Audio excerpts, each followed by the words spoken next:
그에게 일러 가라사대 한 부자가 그 밭에 소출이 풍성함에 심중에 생각하여 가로되 내가 혹시 쌓아둘 곳이 없으니 어찌할꼬 하고 또 가로되 내가 이렇게 하리라 내 곳간을 헐고 더 크게 짓고 내 모든 곡식과 물건을 거기 쌓아두리라. 또 내가 내 영혼에게 이르되 내 영혼아 여러 해 쓸 물건을 많이 쌓아두었으니 평안히 쉬고 먹고 마시고 즐거워하자 하리라 하되 하나님은 이르시되 어리석은 자여 오늘 밤에 내 영혼을 도로 찾으리니 그러면 내 예비한 것이 네 것이 되겠느냐 하셨으니 자기를 위하여 재물을 쌓아두고 하나님께 대하여 부요치 못한 자가 이와 같으니라.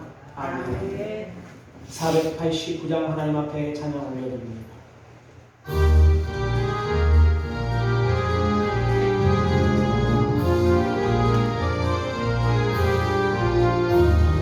세상 모든 풍파 너를 흔들어 약한 마음 낙심하게 될 때에 내려주신 주의 복을 세어라.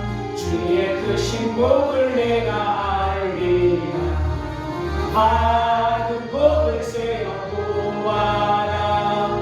그 신복을 내가 알리라. 받은 복을 세어 보아라. 주의 그 신복을 내가 알리라. 세상 근심 걱정 너를 누르고 십자가를 등에 지고 나갈 때 신복을 세어라. 두려움 없이 항상 찬송하리라. 받은 복을 세어 보아라. 그 신복을 내가 알리라. 받은 복을 세어 보아라. 주의 그 신복을 내가 알리라. 세상 권세 너의 아낀 마음을 낙심하지 말아라.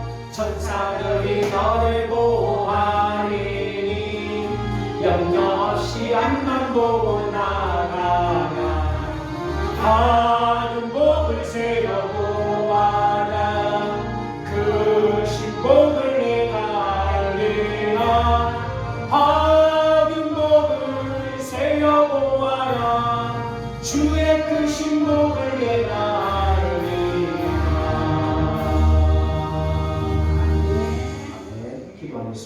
참 좋으신 하나님, 오늘 하나님 앞에 신령과 진정으로 예배합니다. 주께서 우리를 구원하여 주시고 사랑하여 주시며 주의 백성 만들어 놓으셔서 주의 자녀로서 구별된 생활과 삶 가운데 한 주간 하나님께서 우리에게 주어진 세상 가운데 살다가 주님이여 오늘 또한 거룩한 주일에 주님의 몸된 제단에 나와 하나님 앞에 영과 진정으로 하나님 앞에 예배를 드립니다. 우리의 찬양을 기뻐 받아주시고 우리의 기도를 들어주시며 하나님의 말씀을 사모한 가운데 그 말씀을 읽으며 경청하기를 원하는 이 가운데 주께서 친히 함께하여 주시고 오늘도 하늘에 신령한 주님의 생명의 말씀을 우리에게 공급하여 주시옵소서. 말씀을 통하여 은혜 받게 하여 주시고 말씀을 통하여 하나님의 주여 뜨거우신 사랑과 그 은혜를 체험하게 도와주시고 주께서 우리에게 베푸시고자 원하시는 놀라운 큰 그 축복과 은혜를 마음껏 주여 받아들이며 세상에 나아가 그 모든 것들을 주여 활용하며 영광 돌릴 수 있도록 인도하여 주옵소서. 부족한 주의 종의 입술과 형상은 십자가 뒤에 감춰주시고 오직 성령의 말씀을 주님이여 인도하심에 따라 주의 말씀을 선포할 때에 말씀 가운데 피차 은혜가 거하도록 인도하여 주옵소서. 아멘. 예수님의 이름으로 기도드리옵나이다. 아멘. 할렐루야. 아멘. 할렐루야. 아멘. 아멘. 다 같이 저를 따라합니다. 하나님의 말씀은 존재합니다. 하나님의 말씀은 존재합니다. 하나님의 말씀은 살아 있습니다. 하나님의 말씀은 살아있습니다. 하나님의 말씀은 영원합니다. 하나님의 말씀은 영원합니다. 오늘도 그 말씀을 내가 믿습니다. 오늘도 그 말씀을 내가 믿습니다. 아멘. 아멘. 할렐루야. 아멘. 믿음의 고백대로 이루어집니다. 아멘. 아멘. 아멘. 오늘 저는 여러분들과 함께 합독하셨던 누가복음 12장 13절에서 21절의 말씀의 제목으로 진정한 부자인가 어리석은 부자인가, 이 말씀으로 함께 은혜의 말씀을 나누기로 원합니다. 제가 이 말씀을 2주 전에 하나님께서 말씀에 은혜를 주셔서 말씀을 준비해 놨어요. 오늘 광복절인 줄은 몰랐어요. 너무 바빠서. 각 교회마다 그런 행사 절기를 다 지켜야 되는 것은 아니지만, 우리나라에 그래도 광복 일제 치하 가운데서 있다가 광복을 가졌던 그 깊은 의미가 있는 오늘이지만, 참으로 하나님은 합력하여서 선을 이루시는 하나님이다. 왜냐하면 권사님께서 기도하신 가운데서 8.15 광복절에 포커스에 맞춰서 이미 하나님 앞에 기도로 다 올려드리셔서 고백하셨어요. 그로 인하여서 광복에 대한 그 기쁨과 감복에 대한 그 감사를 기도로 인하여서 함께 하나님 앞에 영광을 돌렸습니다. 할렐루야. 아멘. 오늘 저와 여러분은 부자의 삶을 위해서 진정한 부자인가 어리석은 부자인가 함께 나눠보기를 원합니다. 할렐루야. 아멘. 여러분, 우리 인간사에서 돈이 중요하다는 사실을 부인할 수 있는 사람은 어느 누구도 없습니다. 저도 돈 좋아해요. 흔히 예수님을 거룩하신 분이기 때문에 돈과 같은 세속적인 주제에 대해서는 별로 언급하지 않을 것이라고 여러분 생각하시겠지만, 약 37개 정도 되는 이 예수님의 비유의 말씀 속에서 18개에 해당하는 비유의 말씀이 돈과 관련되어 있는 비유의 말씀을 하셨어요. 그러면 예수님도 돈 좋아하는 것이라고 속된 말로 하겠지만, 그만큼 돈에 대한 가치와 돈에 대한 것을 우리가 잘 보아야 한다는 것입니다. 돈에 대해서 잘못 보게 되게 되고 잘못 생각하게 되고 잘못 그것을 우리가 판단하게 되면 또 다른 신을 섬기게 되는 거예요. 다른 신을 섬기게 되는 거예요. 돈신이죠. 돈 때문에 자식도 버려요. 돈 때문에 부모도 버려요. 돈 때문에 친구도 버려요. 돈 때문에 모든 것이 끝나버리는, 박살나버리는 이와 같은 우리는 현실 속에 살아가면서도 남은 그렇다 하더라도 나는 아니겠지 하면서도 모두가 다 어디에 열망하고 있어요? 돈에 열망하고 있어요. 오늘 이 자리에 나오신 분들 가운데서도 예수 믿고 돈으로 축복받자라는 마음으로 오신 분이 있다면 오늘 하나님 앞에 회개하셔야 돼요. 오늘 말씀을 더 새겨두셔야 돼요. 또한 성경 전체에서 믿음과 기도에 관한 구절은 각 500개 정도 됩니다만, 돈에 관한 구절은 2,000개가 넘습니다. 2,000개. 그러므로 이 돈에 대한 우리의 태도를 바르게 하지 않고서는 진정한 그리스도인이 될 수가 있다? 될 수가 없다는 것입니다. 오늘 본문의 비유는 오직 누가복음에만 나타나는 독특한 비유입니다. 흔히 모범 비유라고 말씀을 하고 있는데, 반면교사처럼 본받아서는 안 될 사례를 비유로 말씀하고 있습니다.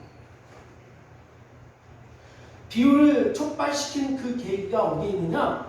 유산 상속에 대한 분쟁이 있었다는 것입니다. 13절에서 15절 말씀입니다. 자, 앞에 모니터를 보시면 됩니다. 시작. 무리 중에 한 사람이 이르되 선생님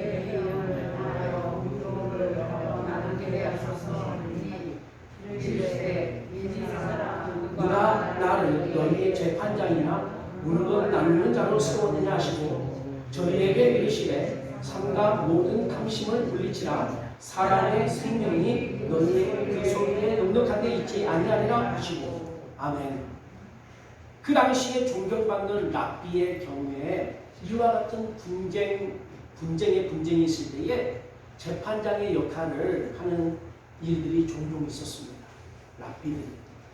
예수님을 또한 랍비로 보았기 때문에 재판장의 역할을 해줄 것으로 바라보고 바로 예수님께도 이런 부탁을 드린 거예요.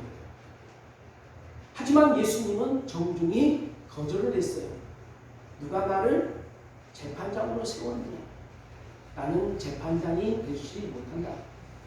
재판장으로서 판단을 내려줄 수가 없다.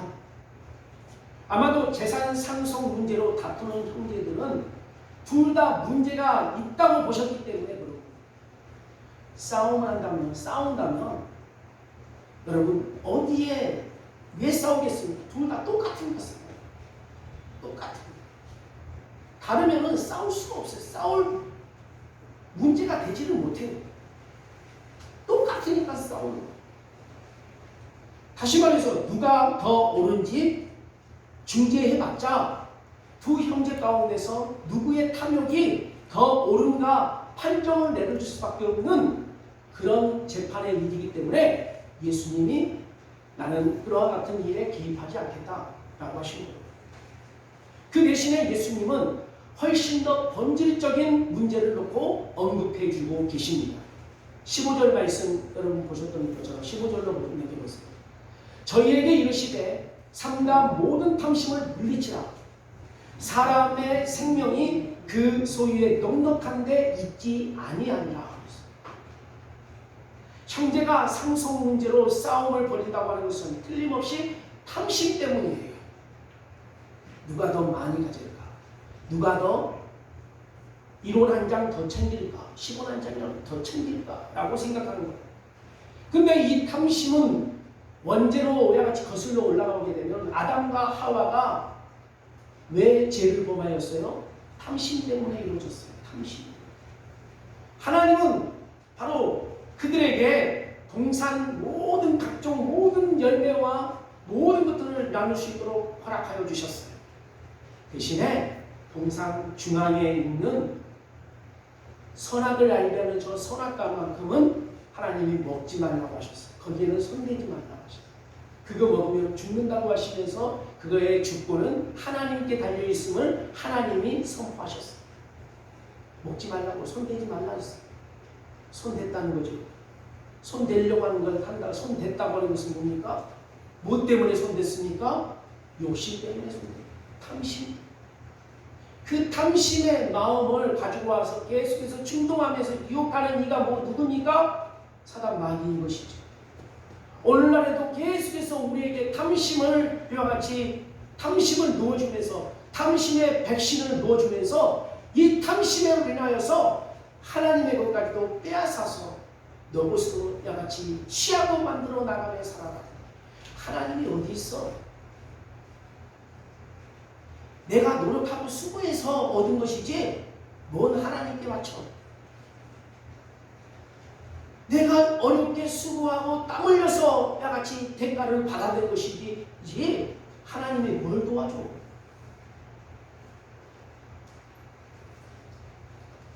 그런 야같은 탐심 때문에 하나님마저도 존재하고 계시는 하나님마저도 이와 같이 없다고 합니다.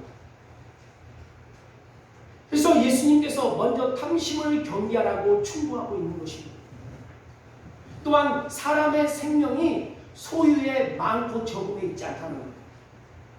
아무리 돈 많은 사람이라더라도 여러분 삼성 회장 이건희도 그렇게 돈이 많잖아요. 그렇게 돈이 많은 사람이 생명 살려보고자 돈으로 야같이 의사에게 돈을 줘가면서 그 전문의를 사서 이와 같이 했지만 생명 부지가 얼만큼 되었습니까?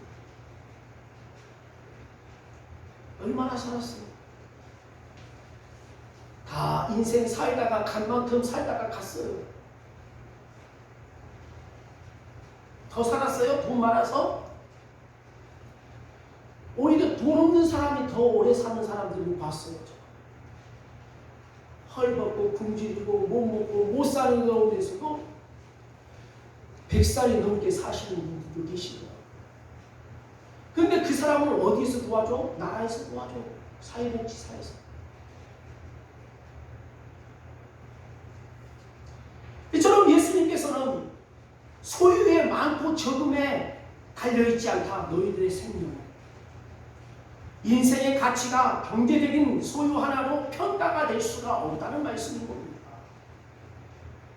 그리고 이제 두 가지 교훈을 주십니다. 탐심을 물리치라는 것과 사람의 생명이 그 소유에 넉넉한 데 있지 않다고 하는 그 교훈을 예수님은 우리에게 주신 겁니다. 이것을 한층 더 생생하게 피부에 닿게 하기 위해서 예수님은 비유의 말씀을 하신 거예요. 한 부자가 있었다. 그 밭에 소출이 풍성했다. 그 분홍은 11월경에 팔레스타인 땅에다가 밀 혹은 보리를 심었다고 하는 것인데 겨우 내내 자라서 어떻게 됐습니까? 그 이듬해 5월과 6월에 엄청난 수확을 거둬들이게 되었어요. 그 곡식 쌓아둘 곳간이 턱없이 부족할 정도로 이와 같이 대풍년을 받게 되었어요. 그래서 부자는 속으로 생각을 합니다. 17절 말씀 봅니다. 시작. 심중에 생각하여 가로되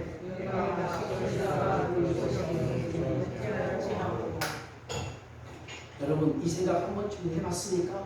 내가 돈이 많은데 어찌할까? 내가 돈을 많이 벌었는데 어찌할까? 여기서부터 부자의 독백이 시작이 되는 거예요.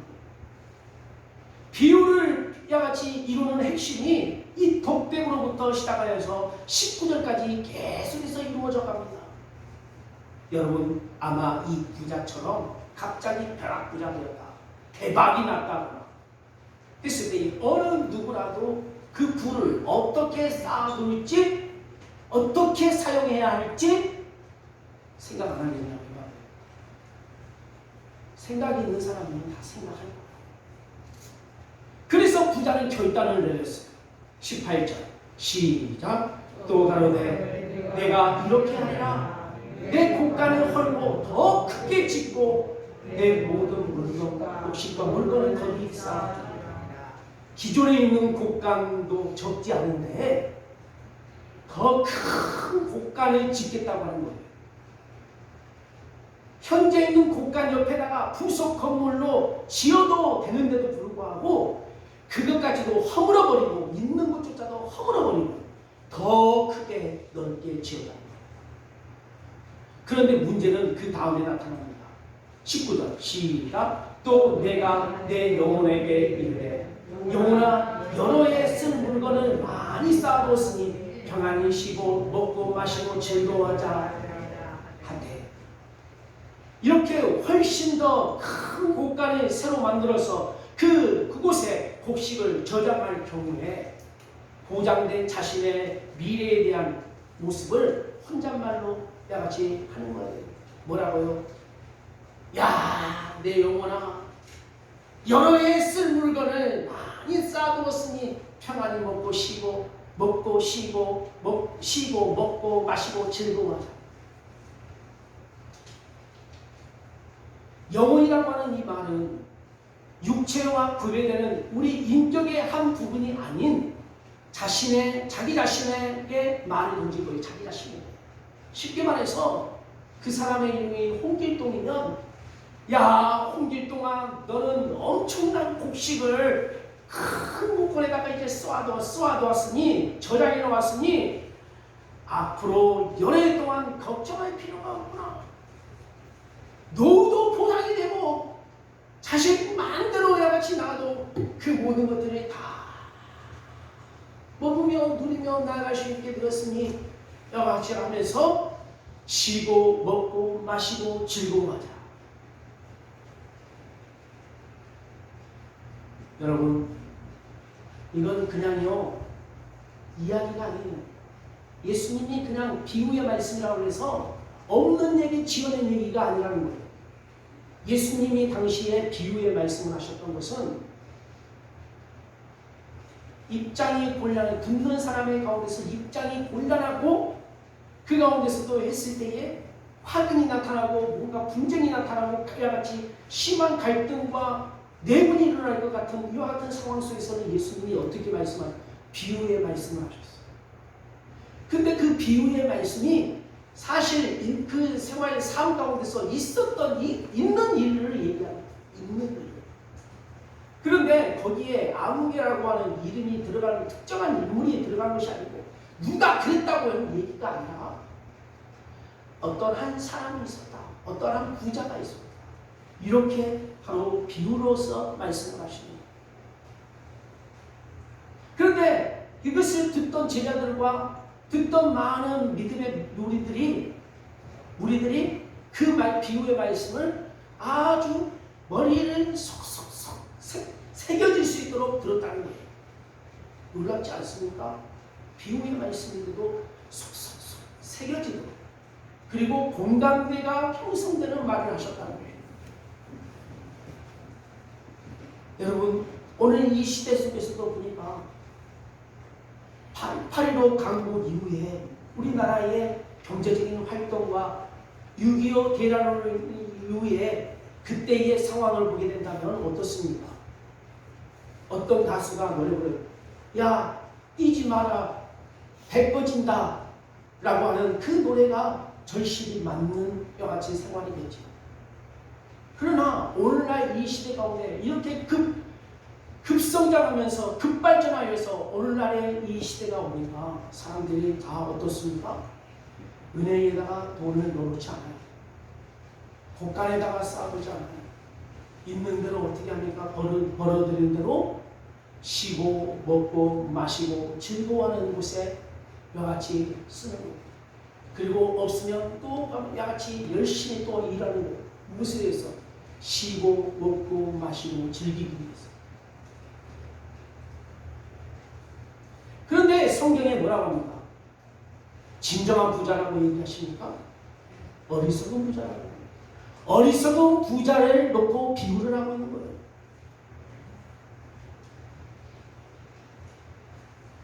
그러므로 이제 그에게 남은 일이란 평안히 쉬고 먹고 마시고 즐거워하는 일밖에 없다는 거예요. 네, 그렇지요. 여생을 먹고 살 돈이 충분하다면 당연히 일신의 이 안락과 향락을 먼저 생각해야 되겠지요. 그래서 할 수만 있으면 일하지 않고 편히 쉬려고 한다는 것이다. 맛있는 음식 먹고 좋은 술 마시고 좋은 또한 것들을 취하고 인생을 마음껏 즐기려고 하겠지. 또 어떤 사람은 맛있게 먹고 또 맛있게 빼요. 쑥쑥 빼서 배가 나오지 않고 날씬한 몸매를 유지하면서 나아갈 수 있도록 또 뭘 먹어? 약을 먹어. 그래서 먹은 것대로 싹싹 쏟아버리겠고, 그래서 날씬한 몸매와 날씬한 S라인을 만들어가면서 먹을 때는 입에서는 즐겁고 나올 때는 깨끗하게 야같이 시원하게 싹싹싹 쏟아버릴 수 있도록 하는데 그 사람의 진정한 건강이 온전한 건강이 됩니다. 이게 현실이에요. 그런데 히랍의 원문에 보니까 이 네 가지 동사를 쓸 때에 어떤 동사요? 쉬고 먹고 마시고 즐거워하자고 하는 이 동사를 쓸 때에 and와 같은 접속사를 쓰지 않습니다. 그대로 연결이 되어 있어요. 이것이야말로 이 부자가 자신의 미래에 대해서 얼마나 자신감이 넘치는 확신으로 가득 차 있는지를 보여주고 있는 메시지라는 거예요. 그런데 여기서 잠깐 이 비유의 이 문법적인 구조를 살펴보니까 매우 중요한 특징을 발견하게 됐는데 그 비유는 뭐냐? 이름을 알 수 없는 나레이터가 부자의 이야기를 소개하면서 이름도 알 수 없는 나레이터가 부자의 이야기를 소개하면서 시작하는데 갑자기 18절, 19절에 와서는 나레이터가 사라지게 되고 부자 자신이 중심 화자가 되어서 진행하고 있다는 거예요. 무슨 뜻입니까? 부자가 자신의 이야기를 이끌고 가고 있는 주인공이라는 거예요.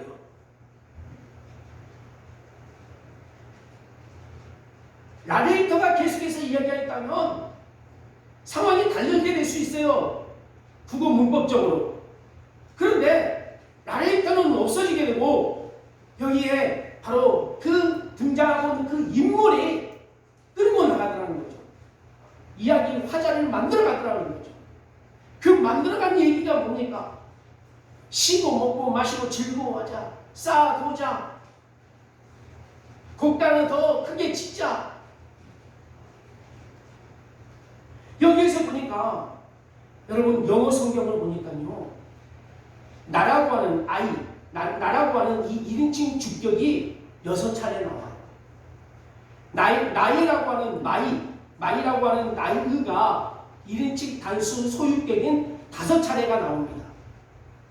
헬라어 원문에서 보니까 나 혹은 나의가 몇 번 나오느냐? 14번 나와요. 근데 오늘 성경에는 그렇게까지는 안 나오죠. 근데 헬라어 원문을 찾아보니까 14번 나와요. 나의, 나의 이 부분들이 쉽게 말하면 우리말로 내가, 내라고 하는 이 내가가 몇 번 나와요? 14번이 나온다는 거예요. 이게 하나님이라고 하는 한자는 한 번도 안 나와요. 여호와 이름도 한 번도 안 나와요. 아도나이라고 하는 주도 한 번도 안 나와요. 뭐만 열심히 나와요? 나만 열심히 나와요. 부자의 독백에 하나님, 너, 우리라는 말을 전혀 찾아볼 수가 없고 오로지 자신의 부귀, 자신의 필요, 자신의 미래, 자신의 안위에만 관심이 가요. 개인주의죠. 이기주의자예요. 부자 스스로가 이야기를 이끌어가는 중심 화자로서 너무나 뻔한 바로 미래의 행복에 대해서 확신을 일시에 반전시키는 구절이 20절에 나와요. 20절 보겠습니다. 시작. 하나님은 이르시되 어리석은 자여 오늘 밤에 내 영혼을 도로 찾으리니 그러면 내 예비한 것이 네 것이 되겠느냐 하셨습니다. 하나님께서 부자를 보고 뭐라고 말씀하셨어요? 어리석은 자요. 진정한 부자요! 라고 했으면 얼마나 좋겠어요. 어리석은 부자요. 시편 14편 1절의 말씀을 읽어봅니다. 시작. 어리석은 자는 그 마음에 이르기를 하나님이 없다 하더라. 저희는 부패하고 소행이 가증하여 선을 행하는 자 없도다.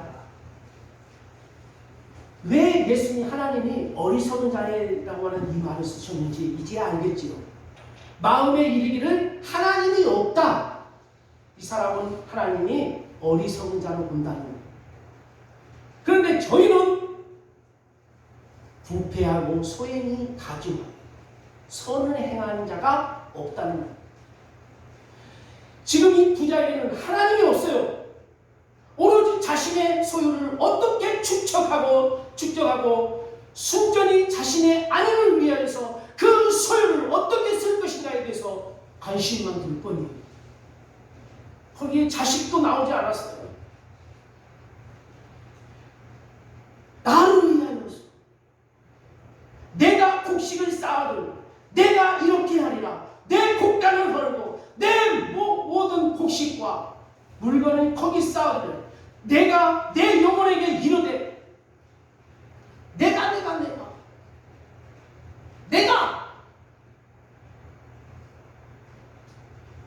그러므로 그에게는 물질이 하나님인 거예요.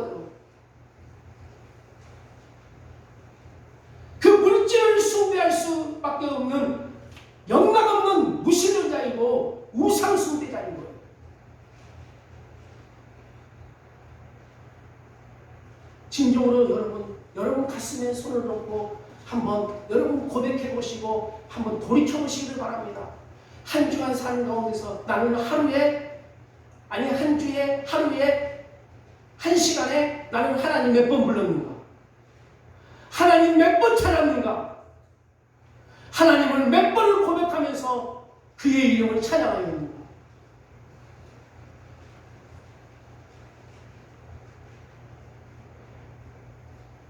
목사 앞에서만, 믿는 사람 앞에서만 할 소리가 아니라 하나님 앞에서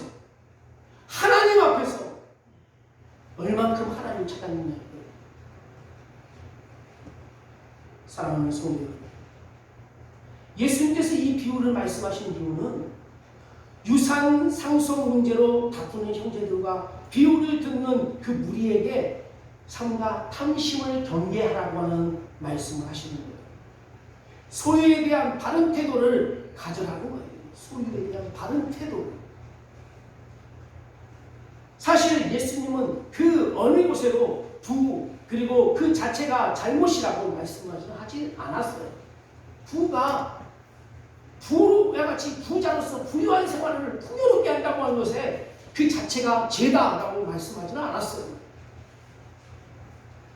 오로지 탐심 하나로 부에 대한 그릇된 태도를 같이 지적해 주셨는데 그 부를 축적하고 사용할 때에 그것이 잘못됐다. 그 비유의 온전한 해석을 위해서 결정적으로 중요한 구절이 바로 19절과 20절에 나온다는 것. 다시 한번 보겠습니다. 시작. 또 내가 내 영혼에게 이르되 영혼아 여러 해 쓸 물건을 많이 쌓아두었으니 평안히 쉬고 먹고 마시고 즐거워하자 하리라. 하나님은 이르시되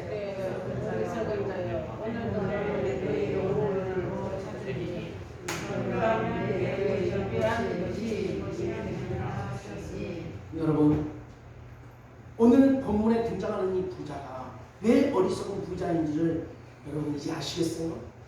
그 부자의 어리석은 부자밖에 될 수밖에 없다고 하는 이유를 딱 3가지 이유를 들어본다면, 첫 번째, 부자는 하나님께 감사하지를 않았어요. 하나님께 감사 안 드렸어요. 그 대풍년을 이룰 수 있도록 누가 도와줬어요? 부자가 스스로 했어요? 해를 띄웠어요? 달을 띄웠어요? 바람을 자기가 만들어서 불었어요? 그 어떤 것도 한 것도 없잖아요. 씨만 뿌려놓고 자신이 흙을 만들어서 밭을 만들어 놓은 것도 아니고 모든 다 제공되고 만들어져 있고 있는 곳에 씨 몇 자락 던져놓고 기다리는 것밖에 없었는데, 이 부자는 오로지 자신의 이기적인 생각에만 집착하고 있다는 거예요. 나의 곡식, 나의 곡감, 나의 행복, 여기에만 관심을 두고 있어. 그러니까 어떤 말씀도, 하나님 말씀도 안 들어와. 하나님 말씀이 생명이라는데 그 말씀이 들어오지 않아요. 왜? 나의 곡식, 나의 곡감, 나의 행복. 대풍년을 주신 이가 여러분 누구라고 했어요? 하나님이잖아요. 그러면 하나님께 감사 영광을 돌려야 돼요. 하나님께 지자같이 어떻습니까? 대풍년을 주신 하나님께 추수감사를 드려야 되죠. 누가 엄청난 야 같은 수확을 얻도록 비옥한 땅을 주셨냐 이 말이에요. 누가 햇빛과 단비를 주셨냐 이거예요. 누가 바람과 기후를 적절하게 맞춰주셨냐 이거예요. 우리나라 예수민족들은 성경을 몰랐어요. 하지만 이 모든 결과에 하늘에 감사했어요. 그 당시에 말씀의 복음이, 예수님의 복음이 그들에게 우리나라에 전파되지 못했지만 어디에 감사했어요? 하늘에 감사했어요. 하늘에 누가 계십니까? 하나님이 계십니다. 물론 내 마음에 있다고도 하지만 하늘에 계신 우리 아버지요, 이름이 거룩히 여김을 받으시오며 하늘에 계신 아버지. 그러나 이 부자는 하늘에 감사할 줄을 모르는 무지한 어리석다. 두 번째 부자는 철두철인이 자기 중심적이고 이기적인 사람이었어요. 이 부자는 가난하고 헐벗고 굶주린 자들을 돌아보았으니까 돌아보지를 않았어요. 타인의 행복에는 전혀 관심이 없었어요. 오로지 자신의 행복과 안위를 위하여서 자신의 미래에만 관심을 두고 나아갈 뿐이었어요. 세 번째, 부자는 내세에 관심이 전혀 없는 사람이었어요. 오로지 현세에 누릴 쾌락에 흥분이 되어 있을 뿐이라 이 바로 죽음 이후의 세계를 놓고 준비됨이 하나도 없었던 거예요.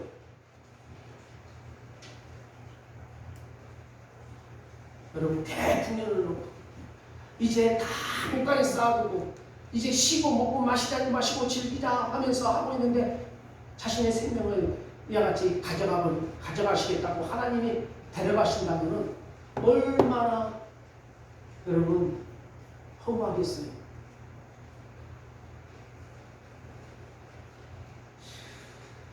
오래된 이야기입니다만 어느 한 성도님이 은퇴를 하게 되어서 퇴직금을 받았답니다. 퇴직금을 그 다음날 은행에 입금시키기 위해서 장롱 속에 깊은 곳에 꼭꼭 감춰놨어요. 그런데 그날 밤에 강도가 신방하러 왔어요. 강도가 신방하러 왔다. 그래서 꼼짝 말고 손들어. 움직이면 죽인다. 빨리 너 가진 거 다 내놔. 라고 하니까 이 사람이 부들부들 떨면서 손을 들고 부들부들 떨면서 이 성도님도 모르게 가진 거 다 드릴 테니 목숨만은 살려주세요. 그랬어요. 강도가 신이 나서 그럼 좋다. 고개를 숙이고 저 구석으로 가서 이불을 뒤집어 써! 라고 했어요. 그랬더니 그대로 가서 딱 순종하는 거예요. 그러면서 하나님 앞에 기도를 드렸어요. 하나님, 저 좀 살려주세요. 그때 하나님의 음성이 어떻게 들려왔겠습니까? 아들아, 너는 오늘 강도에게 참으로 위대하고 위대한 고백을 했다. 아니, 무슨 말씀입니까? 너가 그랬잖니 목숨만을 살려달라고. 목숨만을 살려주면 다 바치겠나. 강도의 말은 어찌 그리 잘 순종하고 잘 들으냐, 그리고 잘 고백하고 기도를 하느냐, 그렇게 일하느냐. 나는 너를 살리기 위해서 내 모든 것을 다 너에게 주었는데 한 번도 이런 고백을 나는 받아본 적이 없다. 강도한테는 고백을 그렇게 잘한다. 아니면 생각할 겨를이 없이 바로 튀쳐나오는 이와 같은 고백을 하면서 하나님을 믿는다는 그 성도는 하나님 앞에 한 번도 그런 고백을 해본 적이 없어요. 하나님이 나는 강도보다 못하냐? 그만하신 거예요. 강도 넌 좋겠다. 한 번도 못 본 저 사람이 너에게 그렇게 순종을 하면서 고분고분 잘하니까. 창조주 하나님, 살아계신 하나님 앞에서는 한 번도 고백한 적이 없어요.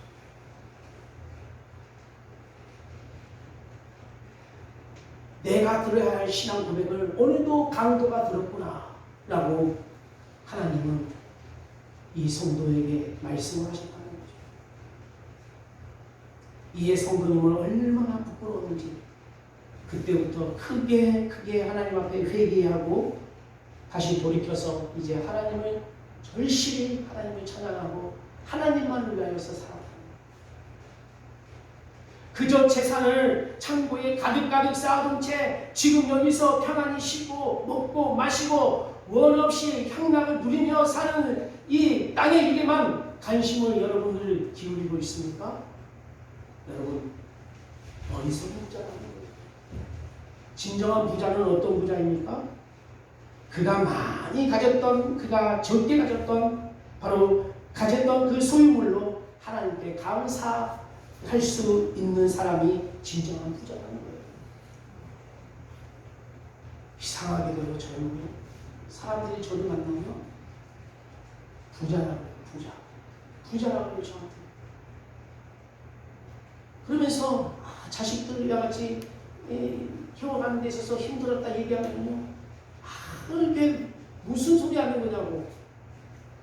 자식들 키워나가는데 그렇게 돈이 있으면서 부모님도 계시고 하면서 여러 가지 의지할 때가 얼마나 많은데 네가 그런 말 하면 나 같은 사람 어떻게 살아가느냐고 하면서 저는 볼 때마다 다 부자라고 봐요. 어떤 사람은 물건 하나 더 사도록 약간 현혹하려고 하는지 모르겠지만 창사꾼들이 보면은 저를 부유하게 봐요. 물건을 사고 싼 물건 안 사고 비싼 물건 살 사람으로 본다는 거예요. 왜 그런지는 모르겠어요. 근데 말씀을 준비하면서 이 말씀 가운데서 내 자신은 그런 생활과 삶들을 되돌아보니까 하나님이 저에게 주신 그 은혜로 살아갈 수 있도록 허락하여 주셨기 때문에 사람들 볼 때에 부자의 삶을 살아가는 모습처럼 착각하도록 하나님이 만들어 놓으셨다는 거예요. 비록 없는 형편에 살고 있지만 가진 것을 많이 가졌던 적게 가졌던 늘 하나님 앞에 감사하면서 그 감사의 고백을 드렸더니 하나님이 진정한 부자 만들어 놓으셨다는 거죠. 두 번째, 진정한 부자는 자기 중심적이 아닌 타인 중심적으로 살아간다는 거예요. 타인 중심적. 가진 것에 함께 나누며 베푸는 삶을 한다는 거죠. 너 먹고 싶은 거 있어도 나는 갈비 먹을 거야. 너 먹으려면 말고 말하면 마라. 이 식으로 하면서 이와 같이 이런 식으로 하지 않고 내가 갈비를 먹고 싶다 하더라도 상대방이 생선을 먹고 싶으면 생선을 함께 먹어줄 수 있는 배려와 그 같은 마음을, 성품을 가져보려고 노력하다 보니까 내 중심보다는 타인 중심이라고 하는 그 부분이 조금이나마 있는 그 모습을 주님이 아십니다.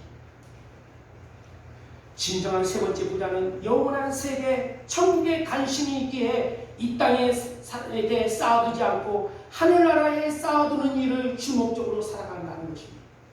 여러분들은 어디에 쌓아두고 있습니까? 이 부자는 땅에다가 쌓아두었어요.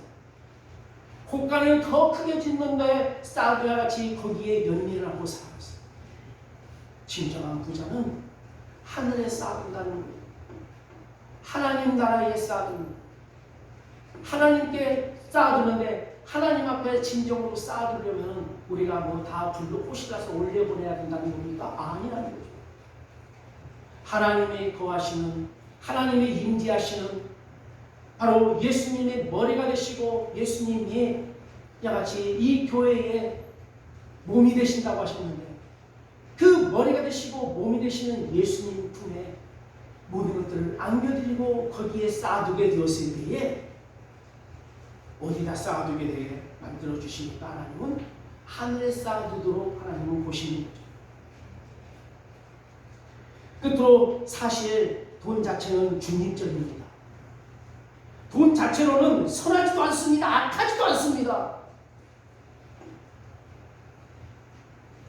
저 오늘도 한번 봤어요. 돈을 봤어요. 근데 이 돈이 싸납게 생기지도 않았고 마치 선하게 생기지도 않습니다. 그저 돈인 뿐이에요.